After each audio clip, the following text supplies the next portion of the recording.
Brad, commiserations. Just give us your take on that game, please. Like I said to the boys after the game, I was extremely proud of their effort and physicality, their fight, their want, the desire was all there. Defended our try line, seemed like all night. But when you give a quality team that many chances, at some stage you're going to come away with the points. So just too many cheap errors in the second half. The first half we done really well to come in at 8-8. Actually, we hadn't been in the game, not through effort or physicality, but just had no field position. I think we had 4 play the balls inside their 20 and scored 2 tries.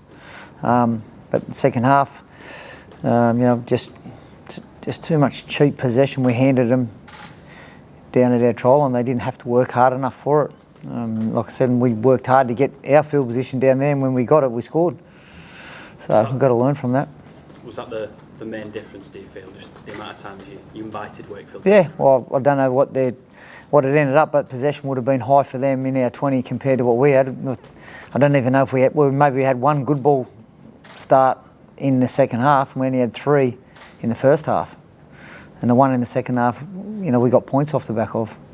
You mentioned the defence there. You spent another 10 minutes as well with 12 men. I know you couldn't see during that period, but again, how did you feel you dealt with that period in the first one?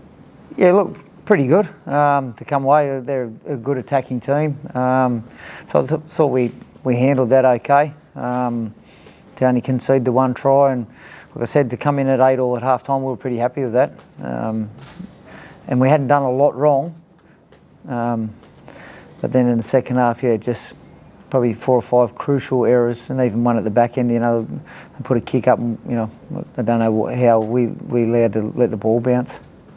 What did you make to the sin bin incident itself with Brodie? It was hard. There was no live feed, so I didn't see it. But was it a trip or something? Was it? So I don't know. Is that worse than blokes getting hit in the head the last couple of weeks and they're not sin bins? I don't know. Might have been. Was it a professional foul trip? Is that what it is? I think so. Yep. Fair enough. Jake Connor, was it a HIA that he underwent? And did he fail that? Yep. I'm guessing, yeah. How much of a difference did that make to the game? We know how influential Jake's been, particularly in attack this season. Yeah, but look, it doesn't help you, but it's not a reason or an excuse why we couldn't get the job done in the second half. Like I said, Jake can't control us, turning the ball over out of red zone, just a couple of silly push passes or lack of concentration there. So, look, I don't think it mattered a great deal. Did it disrupt your sort of plans for interchange at all, having to bring Jack on there?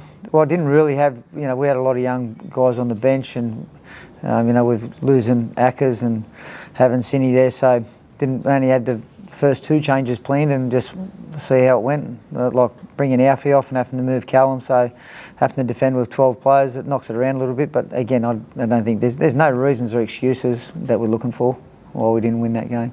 You mentioned that young bench, big minutes for Presley tonight. Yeah, he was good. That's encouraging. Yeah, and I wasn't expecting, we just took a bit of a chance. We went on a second change and he done really well. And then before I knew it, I looked up and there was 20 minutes into the second half and he'd done a really good job. He didn't look tired, fatigued, and probably didn't need to take him off. But it was just a good opportunity to get some fresh legs out there. You mentioned Andy Ackers there. Was that an injury No, he was crook, mate. Yeah, crook all week. What's he done? No, he's just sick. Oh, sorry. Yeah, sorry. Yep. And Alfie Edgell as well, what was his problem? I saw him in his foot, so I don't know. He'll need to have a scan. It just got progressively worse and to the stage where he couldn't run. So, they don't know if it's ligaments or a fracture, but he'll have to get a scan.